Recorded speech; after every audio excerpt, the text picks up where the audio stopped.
Hi joyful bakers, welcome back to Erica's Joyful Oven. Today I'm sharing a much requested recipe for Sada Roti, and to answer the question yeast or no yeast, I'm gonna make some with yeast and some without. First, Sada Roti without yeast. Into a mixing bowl I've added 3 cups of all-purpose flour, 3 teaspoons of baking powder and just a pinch of salt.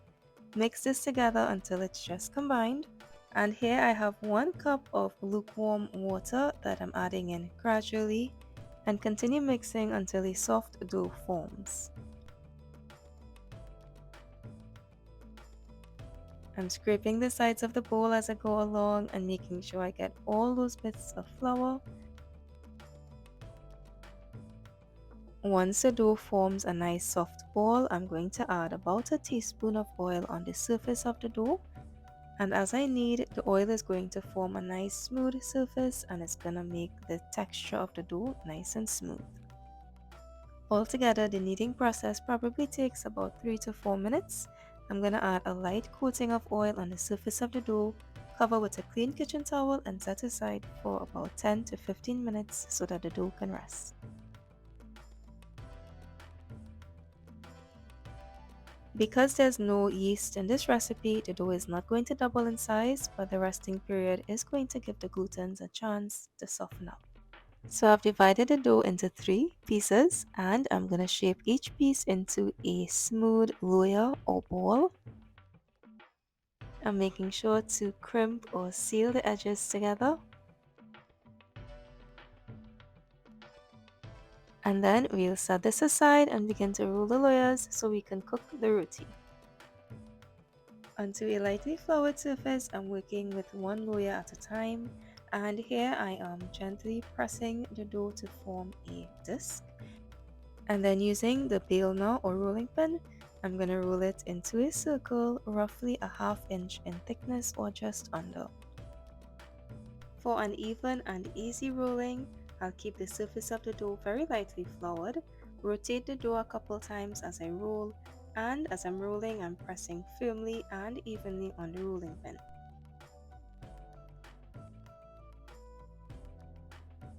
Carefully place the dough onto a well-heated tower and I'll leave it for about 30 to 40 seconds until those bubbles begin to form.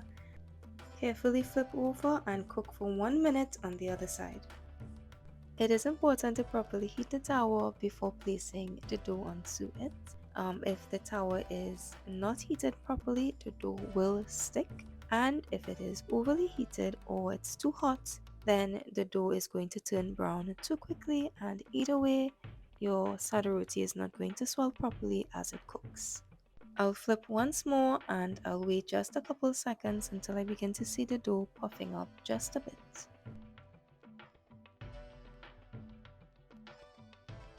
And now for the exciting part where we sake the roti over the open flame. I'm going to gently slide the roti over the open flame, rotating it as it swells until the entire roti has puffed up and become nice and airy. I'm rotating often so that the roti doesn't burn, and I've even lowered the heat just a little bit so that it doesn't get too brown in one spot.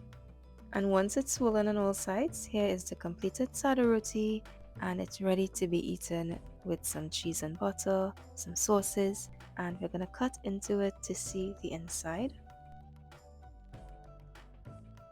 As you can see, it's nice and soft on the inside. This is best stored tightly wrapped in some wax paper, roti paper, or a clean kitchen towel so that all of the steam is going to keep it nice and soft. While some would say that baking powder alone belongs in sada roti, I'm gonna make some with yeast to do a comparison. Into a mixing bowl with 3 cups of all-purpose flour, I'll add 3 teaspoons of baking powder, a pinch of salt, ½ teaspoon of dried yeast, 1 tablespoon of sugar, and mix until it's just combined. Next, I'll add 1 cup of lukewarm water and knead this together until a soft dough forms. The sugar is optional, but it is going to help the yeast proof properly and add a little flavor to the sada roti.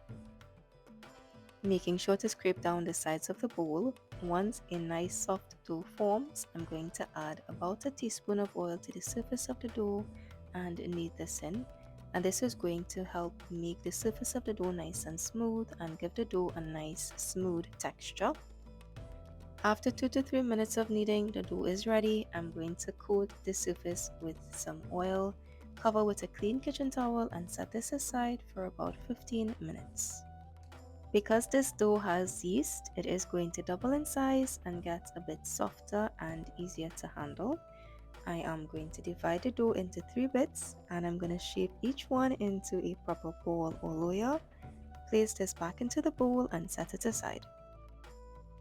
One of the things I like about Sada Roti is that this dough, with or without yeast, stays well in the refrigerator overnight in a sealed container.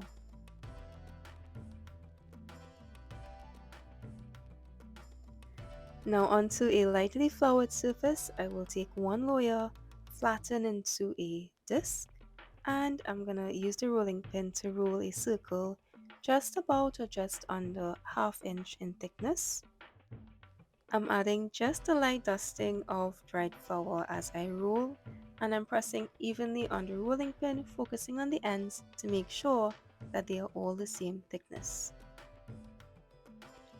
And now this is ready for a well-heated tower. I'll gently carefully place it onto a well-heated tower.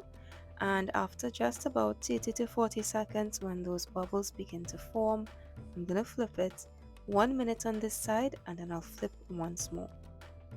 If you are a novice or beginner at making sada roti, I recommend adding the yeast. It does help the sada roti to swell a bit better on the tower and it definitely makes it a bit more soft and spongy. And if you want a little bit of extra flavor, consider adding a dash of cinnamon to the dough. When the roti begins to puff up or swell a little bit on the tower, it's time to sake the roti. So over the open flame, we rotate the sada roti and the heat is going to cause it to swell up. And this is the mark of a good sada roti maker, if you can get your sada roti to swell. So be sure to let me know in the comments if you tried this recipe with or without yeast and how did it turn out. Cutting into this, the yeast and sugar has definitely added some flavor and aroma, and I would say it's more soft and spongy and perfect for dipping in some curry or some stew. Ultimately, yeast or no yeast in sada roti depends on personal preference and tradition, but I do hope you guys enjoyed this video. I look forward to reading those comments and continue to like and follow Erica's Joyful Oven on YouTube and Facebook for more amazing recipes. Until next time, bye guys!